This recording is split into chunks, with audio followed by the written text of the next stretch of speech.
Happy new year to all of you. कैसे हैं? देखिए, आज 2021 का फर्स्ट डे और अभी सुबह के 11 बजे हैं। और यहाँ पे देखिए, जो आप लोगों का कमेंट आ रहा था कि सर क्लॉज पे वीडियो बनाइए, सिंटैक्स पे वीडियो बनाइए, तो मैं सिंटैक्स का कल लाइव क्लास लूंगा, है ना। कल दिन में मैं लाइव क्लास लूंगा, शाम में बता दूंगा कितना बजे लूंगा। और मैंने सोचा कि चलो भाई, आज फुर्सत मिली है थोड़ी सी नए साल के अवसर पे, तो मैं आप लोगों के लिए वीडियो लेकर के आया हूं।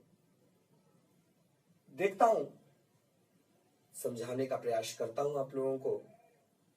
पता है कि आज मूड ज्यादा पढ़ने का नहीं होगा, बट मैं वीडियो अपलोड कर दूंगा, आप लोग देख लीजिएगा।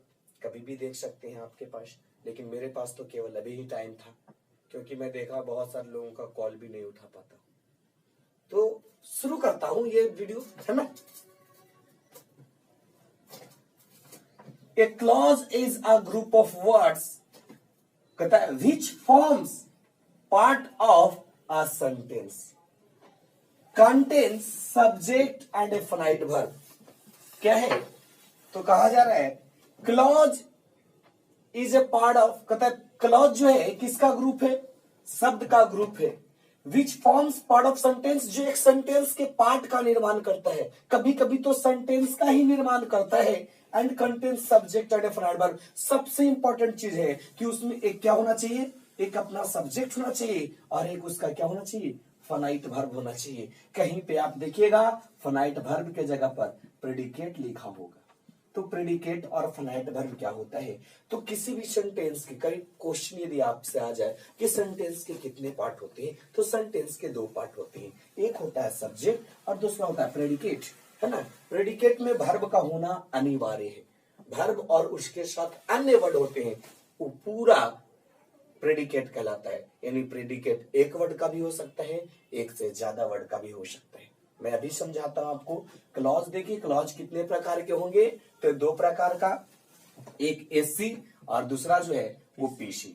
इस प्रिंसिपल क्लॉज, जिसको इंडिपेंडेंट क्लॉज के नाम से जाना जाता है, जो स्वतंत्र होता है, जिसको किसी पर उसकी मीनिंग के लिए आश्रय नहीं होती। और एक सब ऑर्डिनेट क्लॉज एससी, जो डिपेंडेंट होता है। तो बताइए, सबऑर्डिनेट क्लॉज होगा डिपेंड किस पे? क्लॉज दो ही प्रकार के होते हैं, तो निश्चित तौर पे सबऑर्डिनेट क्लॉज जो होगा वो प्रिंसिपल क्लॉज पे डिपेंड होगा। तो यहां देखिए, you will pass if you work hard. आप यहां पे सेंटेंस देख पा रहे हैं। ये सेंटेंस कितना है? एक सेंटेंस आप लोगों को दिखाई दे रहा होगा। ये सेंटेंस की संख्या इसमें एक है। तो आप देखिए, you will pass if you work hard. सबसे पहले हम इसको एनालाइज करें, सेपरेट करें, तोड़ें। ठीक है, तोड़ने की क्रिया को एनालिसिस बोलते हैं। कभी कोई बोले एनालिसिस, तो आप समझ जाइए कि ग्रामर में एनालिसिस किसको बोलते हैं? सेंटेंस के उसके क्लॉज तक तोड़ने की प्रक्रिया को एनालिसिस करते हैं। तो हम इसको एनालाइज करते हैं। तो एनालाइज में पहला पार्ट निकल के आएगा, यू विल पास, है ना। और इसका दूसरा पार्ट जो है वो है इफ यू वर्क हार्ड। ये दो पार्ट, यू विल पास और इफ यू वर्क हार्ड। आप देखिए, ये यू विल पास, इसमें ये क्या है? सब्जेक्ट है ना, ये सब्जेक्ट है। और विल, देखिए will pass, will helping verb है और पास मेन वर्ब है, यानी V1 है। तो आप, ये तो सब्जेक्ट हो गया पहली पार्ट। दूसरी पार्ट जो प्रेडिकेट है, तो प्रेडिकेट किसको बोलेंगे? तो विल पास, ये पूरा जो है, यानी कह सकते हैं सब्जेक्ट को छोड़कर सेंटेंस में जितने भी पार्ट्स बचते हैं वो प्रेडिकेट कहलाते हैं। तो ये सब्जेक्ट हुआ, तो विल पास क्या हुआ? प्रेडिकेट हुआ। उसी तरीके से दूसरे को देखिए, इसमें भी ये क्या है? सब्जेक्ट है ना, ये सब्जेक्ट है। इफ कंजक्शन है, तो कंजक्शन चलिए मैं बताता हूं। कंजक्शन है, यू सब्जेक्ट है और वर्क वर्ब है और हार्ड जो है वो एडवर्ब है। तो यानी सब्जेक्ट को छोड़कर, यू को छोड़कर जितने भी वर्ड आए ये क्या कहलाएंगे? तो इसको आप प्रेडिकेट कहेंगे। समझ में आ रही है? सब्जेक्ट है और सब्जेक्ट को छोड़कर जितने भी वर्ड आते हैं वर्ब सहित, केवल एक वर्ड का भी हो सकता है, केवल वर्क भी होता तो वो ही प्रेडिकेट होता, और वर्क के अलावा और भी जितने वर्ड हैं यानी सब्जेक्ट को छोड़ करके जितने भी वर्ड आते हैं उनको आप क्या बोलेंगे, तो उनको आप प्रेडिकेट बोलेंगे। गेटिंग? आई होप आपको समझ में आ रहा होगा। Look forward. चलिए आगे देखते हैं। आपके पास दूसरा एक और option, he was absent because he was ill. ये सेंटेंस कितने, एक सबको समझ में आ रहा होगा, लेकिन अब इसको हम देखने का प्रयास करते हैं। He was absent because he was ill, तो अब इसको एनालाइज करें। एनालाइज, चलो भाई एनालाइज करते हैं। एनालाइज करने पर पहला पार्ट आपको निकल के आ रहा है, ही वॉज absent। एनालाइज करने पर दूसरा पार्ट निकल के आ रहा है, बिकॉज ही वॉज इल, है ना। दूसरा पार्ट आपके पास से ही निकल के आ रहा है, बिकॉज ही वॉज इल। अब देखिए, ही वॉज absent और ही बिकॉज ही वॉज इल, ये दोनों आपको जो दिखाई दे रहे हैं, तो आप इसको देखिए, ही वॉज absent, तो ही वॉज absent इसमें सब्जेक्ट कौन है, तो आपको ये सब्जेक्ट दिखाई दे रहा है। दूसरा पार्ट क्या है, ये वर्ब है वाज, है ना। वाज क्या है, वर्ब है, और उसके साथ उसके एडवर्ब एब्सेंट है।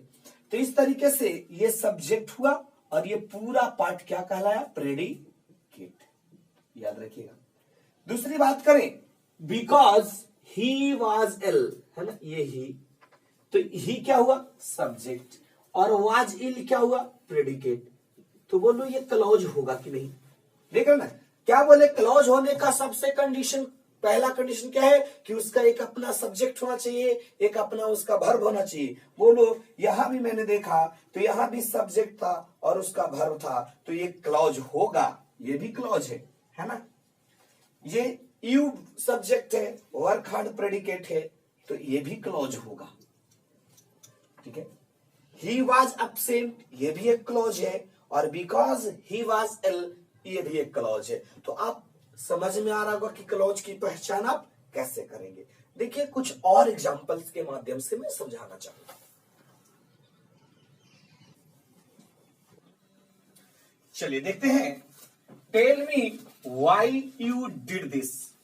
तो अब आप इसको बताइए, tell me why you did this. सबसे पहले एनालाइज करें। एनालाइज, मैंने बार बार बोला एनालाइज करना जरूरी है। एनालाइज करेंगे तो क्या होगा, टेल मी, और दूसरा क्या होगा, व्हाई यू डिड दिस। ये चीजें, ये इंट्रोगेटिव नहीं है। देखिएगा इंट्रोगेटिव क्या होता है, WH वर्ड के बाद जब वर्ब होता है, यहाँ वर्ब नहीं है, यहाँ सब्जेक्ट है, तो ये इंट्रोगेटिव नहीं है। वाई यहाँ पे कंजक्शन का काम कर रहा है ना, कंजक्शन का काम कर रहा है, जोड़ने का प्रयास कर रहा है ये सेंटेंस और ये सेंटेंस। क्योंकि जब तक आप क्लॉज, दो क्लॉज हमेशा कोई ना कोई कंजक्शन से जुड़ते हैं, कंजक्शन चाहिए। कहीं पे भी आप ऐसा देखें जो बिना कंजक्शन का नहीं होगा। मैं याद दिला दूं, if he comes to me I shall help you. देखिए यहाँ पे कंजक्शन कौन है, ये लगा हुआ है, यहाँ पे कंजक्शन ये लगा हुआ है। ही इज बेटर देन, यहाँ पे कंजक्शन क्या है, ये है। He lifted the gun and, देखिए कंजक्शन ये कॉमा है, कंजक्शन ये एंड है, तो ये कंजक्शन आपको दिखाई दे रहे हैं। साथ ही हम देखने का प्रयास करेंगे कि टेल मी, अब आप, मैंने क्या बोला, क्लॉज होने के लिए एक सब्जेक्ट चाहिए और एक वर्ब चाहिए। मैंने बताया वर्ब यानी जिसको प्रेडिकेट के तहत मैंने फाइनाइट वर्ब भी बोला है। फाइनाइट वर्ब बोलिए या फिर प्रेडिकेट बोलिए। फाइनाइट वर्ब का मतलब केवल वर्ब हुआ, और प्रेडिकेट का मतलब हो गया वर्ब सहित और भी जो वर्ड है पूरे को प्रेडिकेट बोलेंगे। यानी वर्ब को प्रेडिकेट भी बोल सकते हैं, वर्ब के अलावा पूरे सेंटेंस, यानी प्रेडिकेट एक वर्ड का हो सकता है केवल वर्ब का, और बाकी वर्ब के अलावा और भी वर्ड जो समूह है उसके सब्जेक्ट को छोड़कर वो भी प्रेडिकेट के अंतर्गत आते हैं। तो चलो मैंने बताया कि वर्ब चाहिए और सब्जेक्ट चाहिए। आप वर्ब देख रहे हैं, आप यहाँ पे ऑब्जेक्ट देख रहे हैं। कहिएगा सर सब्जेक्ट कहां पे गया है ना, और बिना सब्जेक्ट का क्लॉज नहीं होता। टेल मी, बताओ, कौन, आप, है ना। इंपरेटिव सेंटेंस है और इंपरेटिव सेंटेंस का सब्जेक्ट हमेशा यू होता है। नहीं तो ज्यादा जानकारी के लिए आप ग्रामर के प्लेलिस्ट में जाकर के सेंटेंस देखिएगा कि मैंने सेंटेंस किसको बताया है और इंपरेटिव सेंटेंस उसके तहत क्या होता है। यदि आपको नहीं मालूम हो तो इंपरेटिव सेंटेंस देख लीजिएगा, मैंने बनाया है इसकी video. You tell me why you did this. अब यहां देखो व्हाई यू डिड दिस, ये सब्जेक्ट है और ये देखिए वर्ब है। तो यहाँ पे वर्ब है तो आप देख रहे हैं सब्जेक्ट और वर्ब है तो ये भी एक क्लॉज हुआ। समझ में आ रही है, ये सब्जेक्ट और वर्ब तो ये क्लॉज है, हुआ ना क्लॉज, और ये भी क्लॉज हुआ। क्लॉज में मैंने बताया कि क्या होना चाहिए, एक सब्जेक्ट होना चाहिए जो कि ये है और वर्ब होना चाहिए जो कि ये है। तो भाई आपको समझना होगा कि सब्जेक्ट कभी कभी अंडरस्टूड रहता है, छुपा रहता है।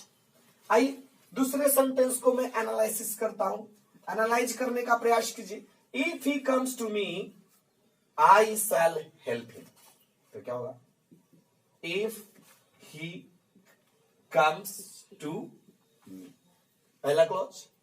दूसरा clause I shall help him, ये दो क्लॉज आपके नजर आ रहे हैं। If he comes to me I shall help you. तो अब इसको देखिए, if he comes to me, यहां पे आपको सब्जेक्ट दिखाई दे रहे होंगे, है ना जी, ये सब्जेक्ट है और ये वर्ब है। ये तो मैंने कंजक्शन बताया है, तो बोलो ये एक क्लॉज होगा ना, बिल्कुल क्लॉज होगा।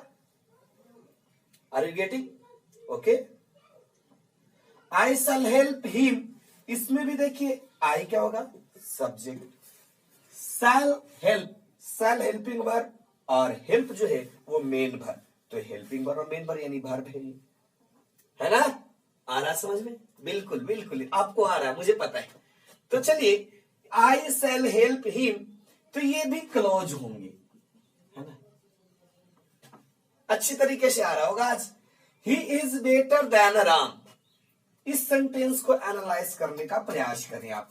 तो देखिए he is better than Ram, पहला क्लॉज क्या होगा, ही इज बेटर, पहला। दूसरा क्या होगा, राम इज। आप देख पा रहे हैं ही इज बेटर और दूसरा, ओ सॉरी कंजक्शन मैंने छोड़ दिया ना, देन राम इज, ये दूसरा क्लॉज है आपके सामने। क्लॉज जांच कर लीजिए, देख पा रहे हैं ये क्या है, सब्जेक्ट है और ये वर्ब है ना, इज वर्ब मेन वर्ब का काम कर रहा है, तो ये क्लॉज होंगे, बिल्कुल क्लॉज होगी। यहां पे राम क्या है, सब्जेक्ट, और इज क्या है, वर्ब। अब बोलिएगा इज कहां से लाया सर, तो देखो Ram is he is better than Ram, वह राम से अच्छा है, यानी राम भी अच्छा है, तो बोलो यहां होगा ना राम इज गुड। दूसरा ही इज बेटर होगा, क्योंकि राम देखिए तुलना हमेशा बराबर वालों में, ये सब्जेक्ट और सब्जेक्ट की तुलना हमेशा किससे, सब्जेक्ट से। हमेशा याद रखिएगा, इससे भी क्वेश्चन कभी कभी आते हैं, आपको फिलर में दे दे भरने के लिए और 4 ऑप्शन दे देंगे आपके पास। तो क्या होगा, he is better than me, नहीं ना, he is better than me नहीं, यह आई, हर नहीं, सी, जो भी रहेगा उसका नॉमिनेटिव केस, यानी यहां सब्जेक्ट है तो यहां भी सब्जेक्ट, यहां ऑब्जेक्टिव केस तो यहां भी, यानी तुलना हमेशा बराबर वालों में। केवल तुलना हमेशा उल्टा केस में कब होता है, जब सीनियर जूनियर ओ आर वाला होता है ना, वैसे एडजेक्टिव जिनके अंत में ओ आर लगा हो तो उसमें अपोजिट केस में तुलना होती है। जैसे he is senior to me, तो ही सब्जेक्टिव केस और मी क्या है, ऑब्जेक्टिव केस। तो यहां पे तुलना अपोजिट केस में, लेकिन अन्यत्र कहीं भी आप, अदरवाइज आप कहीं भी, व्हेनेवर, जब भी, वेरेवर यू यूज क्लाउज, जब भी आप कंपेरिजन करें हमेशा you will have to comprise in nominative case with nominative case और ऑब्जेक्टिव को ऑब्जेक्टिव केस। चलिए आप तो देख रहे हैं ये भी क्लॉज है, ये लास्ट। चलिए क्या होगा, he lifted the gun, took it and fired। इसमें देखिए पहला क्या होगा, हैज लिफ्टेड द गन, है ना। देखिए इसमें एक और वर्ब है टुक, एम। एक वर्ब था लिफ्टेड, तो ही लिफ्टेड द गन। देखिए टुक एम, उसने बंदूक उठाया, निशाना लगाया और चला दिया। तो बोलो बंदूक किसने उठाया? ही। निशाना किसने लगाया? ही। तो बोलो इसके लिए भी सब्जेक्ट यही ना कॉमन, ही टुक एम। बोलिए होगा ना, ही टुक एम। इसी तरीके से तीसरा क्या, फायर्ड, किसने फायर किया? ही फायर्ड। अब आपके मन में एक सवाल आया होगा ना, क्या आया होगा कि आप देख पा रहे होंगे कि आपने सर यहां कंजक्शन लिखा, आपने सर यहां कंजक्शन लिखा, यहां आपने सर यहां कंजक्शन लिखा, यहां भी मैंने कंजक्शन लिखा। तो कहिएगा आपने यहां कंजक्शन लगाया है, यहां लगाया है, तो यहां आपने एंड को कहां गायब कर दिया? मन में सवाल आ रहे होंगे, आई थिंक, ठीक है। तो बट आप सोचिए, आपको मैं अभी तुरंत कंजक्शन लिखवाने वाला हूं, कंजक्शन पढ़ा रहा हूं, उसके बाद आपको समझ में आ जाएंगे। तो ही लिफ्टेड द गन, देखिए ये उसने बंदूक उठाया, उसने निशाना लगाया और उसने फायरिंग कर दी। तो तीनों काम उसने किया है, यानी यही सब्जेक्ट तीनों के लिए है। और देखिए एंड जो है वो एक कोऑर्डिनेट कंजक्शन है। मैं अभी तुरंत बता रहा हूं कोऑर्डिनेटिंग कंजक्शन क्या होता है। कोऑर्डिनेटिंग कंजक्शन हमेशा बराबर वालों को जोड़ता है। देखिए एंड के पहले क्या है, टू केम वर्ब, फायर भी क्या है, वर्ब। तो बताओ वर्ब और वर्ब हमेशा कोऑर्डिनेट कंजक्शन का सिस्टम है, आगे सब्जेक्ट पीछे सब्जेक्ट, आगे सेंटेंस पीछे सेंटेंस, आगे वर्ब पीछे वर्ब, आगे क्लॉज पीछे क्लॉज, हमेशा बराबर को जोड़ती है। तो बताओ आप एक सिंपल फंडा देखो, जब दो योद्धा लड़ रहे हो, ठीक है, या दो व्यक्ति किसी चीज के लिए लड़ रहे हो, आपको पता होगा एक सीता और गीता की कहानी आपने सुना होगा कि दोनों बहनें थी और एक बच्चे के लिए जब दोनों लड़ रही थी तो राजा निष्कर्ष नहीं निकाल पा रहा था, तो उसने कहा कि लाओ तलवार लाओ और आधा आधा करके दोनों को दे दो। आपने ये कहानी सुना होगा, यानी बच्चे को आधा आधा करने के लिए, लेकिन उसकी असली माँ ये चाहती थी कि बच्चा उसी को दो, लेकिन जिंदा रखो, मरने नहीं दो, क्योंकि वो असली माँ थी। उसी प्रकार यहाँ देखना है कोऑर्डिनेट कंजक्शन, इधर जो है इधर भी वर्ब है उधर भी वर्ब है, दोनों बराबर हैं। तो बताओ कभी कभी आपने देखा होगा गांव घर में बहुत ज्यादा ऐसा होता है कि जब दो लड़ रहे हैं आपस में तो तीसरा बोलता है भाई नहीं, दोनों में से किसी को नहीं देते हैं, जाओ। अक्सर क्योंकि एक को दोगे तो दूसरा लड़ेगा, दूसरे को दोगे तो पहला लड़ेगा, तो फिर इस कंडीशन में आप उसको किसी को नहीं देते। तो वही यहाँ पे कोऑर्डिनेटिंग कंजक्शन का यही काम है, क्योंकि दोनों जब बराबर वाले को जोड़ता है तो किसी को दिया नहीं जाता है। लेकिन अभी जो देख रहे हैं ये सबऑर्डिनेटिंग कंजक्शन है, ये सबऑर्डिनेटिंग कंजक्शन है, ये सबऑर्डिनेटिंग कंजक्शन है। और सबऑर्डिनेट कंजक्शन जो है, अब बताइए सबऑर्डिनेट का मतलब होता है किसी पर आश्रित होना, और आश्रित है तो कमजोर है, तो इसीलिए हमेशा जो सबऑर्डिनेट कंजक्शन होते हैं वो एक क्लॉज को दिए जाते हैं जो कमजोर होता है, जो डिपेंड होता है। मैंने बताया पीसी और एससी, तो पीसी प्रिंसिपल है, किसी पर डिपेंड नहीं है, तो उसको कंजक्शन की जरूरत नहीं है। लेकिन एससी जो डिपेंड है, कमजोर है, आमतौर पे समझने का प्रयास करें, मैं समझने के लिए कमजोर बोल रहा हूं, ये नहीं कि वो मीनिंग के हिसाब से, ठीक है, तो उसको देते हैं। अब देखना है कि कैसे पहचानेंगे। देखो ही लिफ्टेड द गन, बताओ ही लिफ्टेड द गन, ये क्लॉज है ना, क्योंकि इसमें सब्जेक्ट और ये वर्ब है, मिल रहे हैं आपको। ये भी देखिए सब्जेक्ट है, ये वर्ब है, तो ये भी क्लॉज होंगे।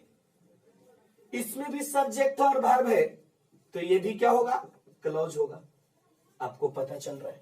अब आइए देखते हैं कि कौन सा क्लॉज होगा, पीसी कौन होगा और एससी कौन होगा। आइए पहला एग्जांपल को फिर से हम देखने का प्रयास करें कि पीसी कौन है और एससी कौन है। देखिए, tell me why you did this, मुझे बताओ कि तुमने ऐसा क्यों किया, तुमने यह क्यों किया। अब बताओ, यू टेल मी, आप मुझे बताइए। बोले इस सेंटेंस का मीनिंग क्लियर है कि नहीं, आप मुझे बताइए, बिल्कुल। लेकिन वही बोला जाए व्हाई यू डिड दिस, कहता है तुमने जो इसे किया, जो इसे किया, क्यों किया। बोलिए जो इसे किया, आप बोल रहे जो आपने जो इसे किया, तो जो इसे किया मतलब क्या, क्लियर। जब तक ये नहीं बोले कि मुझे बताओ जो आपने किया। अब जो आपने किया यदि ऐसा बोले कि जो आपने किया, तो बोलो, किसी को सेंटेंस बोलो जो आपने किया। क्या इस सेंटेंस से क्लियर मीनिंग हो रहा है? किसी को बोलिए जो आपने किया। क्या लग रहा है ना कि कुछ हुआ?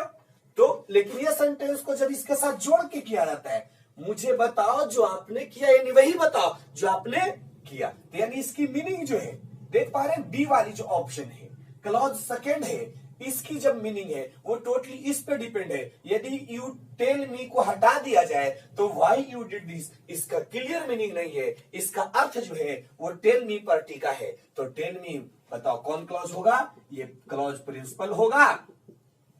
और ये क्लॉज कैसा होगा? सबऑर्डिनेटिंग। ठीक है, सबऑर्डिनेट क्लॉज। दूसरी पहचान में बता रहा हूं, एनालिसिस यदि आपको करना आता तो बहुत आसान है। कंजक्शन लगा होगा तो प्रिंसिपल क्लॉज, क्योंकि वो मजबूत है, किसी पर डिपेंड नहीं है। और कंजक्शन लगा हो, कंजक्शन ना लगा हो तो प्रिंसिपल क्लॉज, और कंजक्शन लेकर के आए तो कौन क्लॉज? Subordinate clause. उम्मीद है कि आप इसे पहचान पाएंगे। देखिए सेंटेंस जो दूसरा था उसमें if he comes to me, बोलो इसमें कंजक्शन है या नहीं? है ना? कंजक्शन है तो कहीं ना कहीं डिपेंड है, किसी पर लाचार है। तो ये कंजक्शन देख रहे हैं, इफ कंजक्शन है तो इसका मतलब पहला जो क्लॉज होगा वो पीसी होगा कि एससी? बताइए, पीसी नहीं ना होगा। जब भी होगा तो क्या होगा? Subordinate, subordinating clause. तो क्लॉज कैसा होगा? सबऑर्डिनेट। देखिए आई शैल हेल्प हिम, मैं उसकी मदद करूंगा। बताइए इसकी मीनिंग तो किसी पे डिपेंड नहीं है। इट मीन्स आप आई शैल हेल्प हिम, इसमें कंजक्शन भी नहीं है। चाहे आप सेंस से आता तो सेंस से सीख लीजिए, और नहीं आता है तो आप कंजक्शन से देखना सीखिए। ठीक है ना? तो कंजक्शन इसमें नहीं है तो इसका मतलब ये क्या होगा? प्रिंसिपल। ये क्लॉज कैसा होगा? प्रिंसिपल। उसी तरीके से he is better than Ram. अब देखिए मैंने इसको एनालाइज किया, ही इज बेटर, और दूसरा देन राम इज। तो अब देखो ही इज बेटर, वह अच्छा है ना? बताओ इसमें आपको कंजक्शन दिखाई दे रहे हैं? नहीं, तो कौन क्लॉज होगा? हाँ हाँ बिल्कुल, आपने बिल्कुल सही समझा। ये कौन सा क्लॉज होगा? Principal clause. नीचे देन राम इज, ये जो बी वाला है वो कौन सा क्लॉज होगा? देख रहे, देन कंजक्शन लेकर क्या है? तो मैंने बताया कंजक्शन लिया रहेगा तो सबऑर्डिनेट क्लॉज होगा। है आगे कहता है he lifted the gun, took em and fired. इस सेंटेंस को मैंने 3 क्लॉज में बांटा है, तो इस क्लॉज को देखिए, है ना? स्पष्ट दिखाई दे रही है ना? वीडियो कट तो नहीं रहा है, देखिए। कह रहा है ही लिफ्टेड द गन, बताओ ही लिफ्टेड द गन, इसमें आपको कंजक्शन दिखाई दे रही है? नहीं ना। वीडियो अगर जो कंजक्शन नहीं दिखाई दे रही है तो ये क्लॉज क्या होंगे? प्रिंसिपल, है ना? ही टूक एम, इसमें कंजक्शन आपको दिखाई दे रहा है कोई? नहीं, ये भी क्या होगा? प्रिंसिपल। ही फायर्ड, इसमें कोई कंजक्शन नहीं, ये भी क्या होगा? प्रिंसिपल। तो आपको ये बातें समझ में आ गई होगी कि प्रिंसिपल क्लॉज कभी कंजक्शन के साथ लिखा नहीं जाता। एनालिसिस करके यदि कंजक्शन नहीं लगा है तो निश्चित तौर पे प्रिंसिपल क्लॉज ही होगा। और यहाँ पे देखिए प्रिंसिपल क्लॉज की बातें और भी मैं समझा देना चाहता हूं आपको कि पीसी किसी पर डिपेंड नहीं होता है।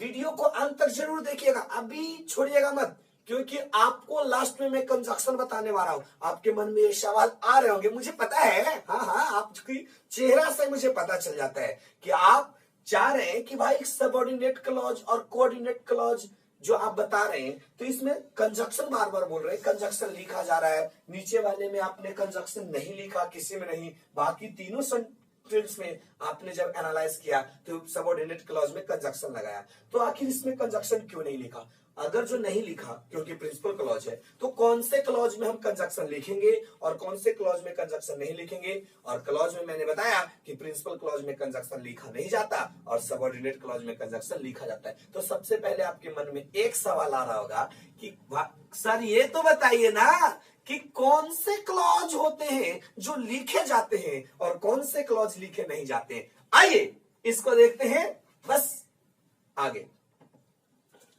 आइए देखें सबऑर्डिनेटिंग कंजक्शन क्या होते हैं।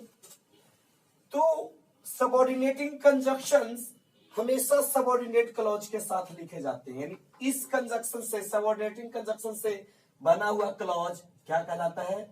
सबऑर्डिनेट क्लॉज, है ना। कौन क्लॉज कहलाता है?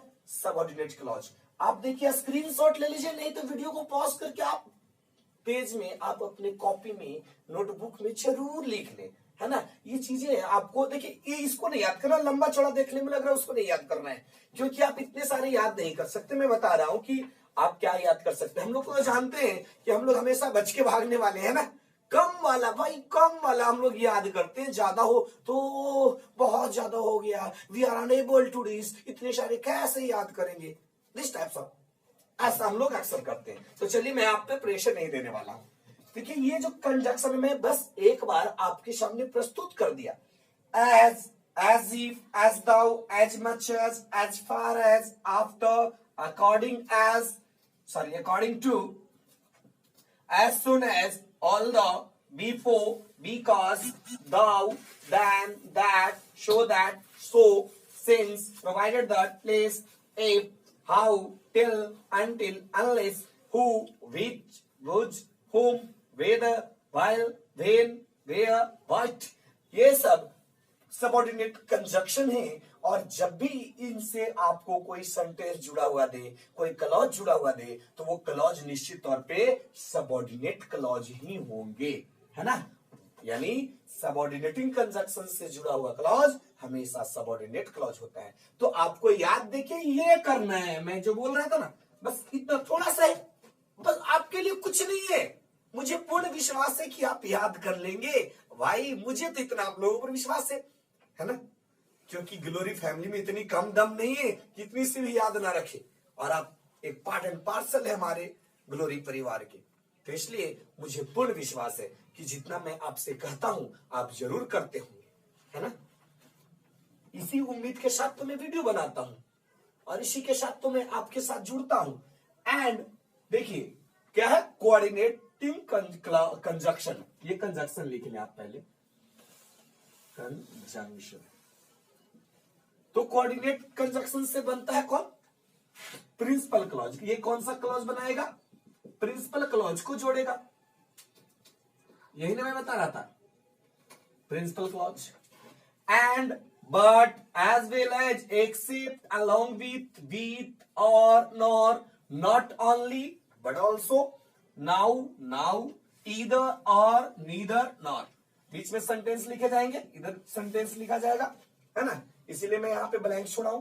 तो ये जो क्लॉज है, तो ये इनसे जब जुड़ेंगे तो हमेशा प्रिंसिपल क्लॉज होंगे और इनको लिखा नहीं जाता, क्योंकि मैंने बताया प्रिंसिपल क्लॉज जो बाएं लेगा वो दाएं लेगा, यानी आगे भर तो पीछे भर, आगे नॉन पीछे नॉन, आगे सब्जेक्ट पीछे सब्जेक्ट, आगे ऑब्जेक्ट पीछे ऑब्जेक्ट। तो इस तरीके से आइए कुछ एग्जाम्पल के माध्यम से समझने का प्रयास करते हैं। सबसे पहले हम एनालाइज करते हैं। पहला, he as well as I is to blame. देखा ना, मैंने आई के पास क्या लगा? इज।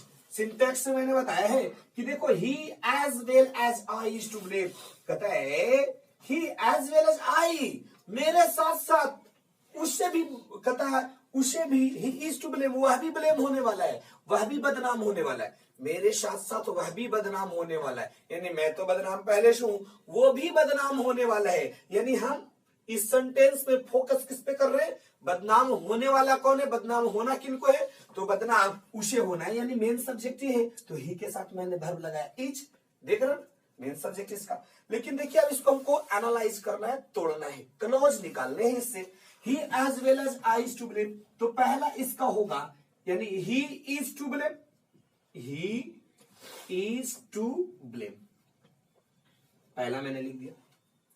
दूसरी पार्ट क्या निकल के आ रही है, देखो एज वेल एज मैंने बोला था ना, देखो किसमें एज वेल एज, तो आपको प्रिंसिपल क्लॉज बनाते हैं, यानी कोऑर्डिनेटिंग कंजक्शन है। और कोऑर्डिनेटिंग कंजक्शन को जब आप एनालाइज करते हैं तो एनालाइज में लिखा नहीं जाता। क्यों नहीं लिखा जाता, देखिए यहाँ पे ही भी सब्जेक्ट है और आई भी सब्जेक्ट है। बोलो आई और ही दोनों खींच रहा है एज वेल एज को इधर और इधर, बताओ एज वेल एज किसके पास जाएगा, बोलेगा यार इधर भी खींच रहे इधर भी, तो फैसला क्या होगा, दोनों में से किसी को नहीं मिलेगा। यही कारण है कि सब ये कोऑर्डिनेटिंग क्लॉज कंजक्शन जो है, कोऑर्डिनेटिंग कंजक्शन, ठीक है याद रखिए, कोऑर्डिनेटिंग कंजक्शन को लिखा नहीं जाता और इससे जुड़े जितने भी क्लॉज होंगे वो प्रिंसिपल होंगे। तो देखियो एज वेल एज लिखा तो नहीं जाएगा ना, तो ही के साथ ना तो आई के साथ, तो आई के साथ क्या लगता है, am to blame, I am to blame. अब देखो कंजक्शन मैंने किसी को दिया नहीं और आपको बताया है कंजक्शन नहीं होगा तो कौन क्लॉज होंगे, तो ये भी पीसी बना रहा है और ये भी पीसी बना रहा है, दोनों इसमें प्रिंसिपल क्लॉज है। यानी सेंटेंस में प्रिंसिपल क्लॉज हो सकते हैं, एक क्लॉज यदि प्रिंसिपल हो और यदि उसमें कोऑर्डिनेट कंजक्शन हो तो दूसरा निश्चित तौर पे प्रिंसिपल होगा, और सबऑर्डिनेट हो तो निश्चित तौर पे वो क्या होगा, सबऑर्डिनेट क्लॉज होगा। यानी किसी भी सेंटेंस में सबऑर्डिनेट क्लॉज नहीं रहेगा। यदि सबऑर्डिनेट क्लॉज है तो इतना जरूरी है, देखिए सबऑर्डिनेट क्लॉज तो इसमें है नहीं, तो सबऑर्डिनेट क्लॉज होगा तो प्रिंसिपल क्लॉज होना ही होना है, लेकिन प्रिंसिपल क्लॉज हो तो जरूरी नहीं है कि सबऑर्डिनेट नहीं होगा, क्योंकि प्रिंसिपल हमेशा अलग रहता है, इसको सबऑर्डिनेट की जरूरत नहीं है और सबऑर्डिनेट को हमेशा प्रिंसिपल की जरूरत है। दूसरा है he writes as fast as possible. आप देखिए he writes as fast as possible, इसको एनालाइज करें तो पहला क्या होगा, ही राइट्स। दूसरा आप क्या करेंगे, एज फास्ट एज, देखिए तो as fast as far as, ये क्या है, सबऑर्डिनेट कंजक्शन, तो लिखा तो जाएगा। तो बताइए as fast as possible, possible बोलिए, ही राइट्स वो लिखता है एज फास्ट एज पॉसिबल, जितना संभव है, यानी जितना यह संभव है। तो यहाँ पे आप लिखेंगे कंजक्शन को एज फास्ट एज। अब देखो बोलो पॉसिबल कौन, वह लिखता है जितना यह संभव है, तो इट इज छुपा हुआ था ना, इट इज पॉसिबल। मैंने बहुत पहले ही बताया कि कहीं पे वर्ब और सब्जेक्ट दोनों छुपा हो सकता है, तो इट इज पॉसिबल। अब देखो ये सब्जेक्ट है, वर्ब है, तो ये क्लॉज होगा, इसमें कंजक्शन नहीं है तो क्या होंगे, PC. As fast as it is possible, आप देखिए as fast as it is possible, इसमें कंजक्शन लग गए तो ये क्या होगा, सबऑर्डिनेट क्लॉज। और देखिए सब्जेक्ट और वर्ब होगा तब क्लॉज होगा, तो इसका छुपा हुआ था जिसको मैंने यहाँ पे लिख दिया है, इट इज पॉसिबल।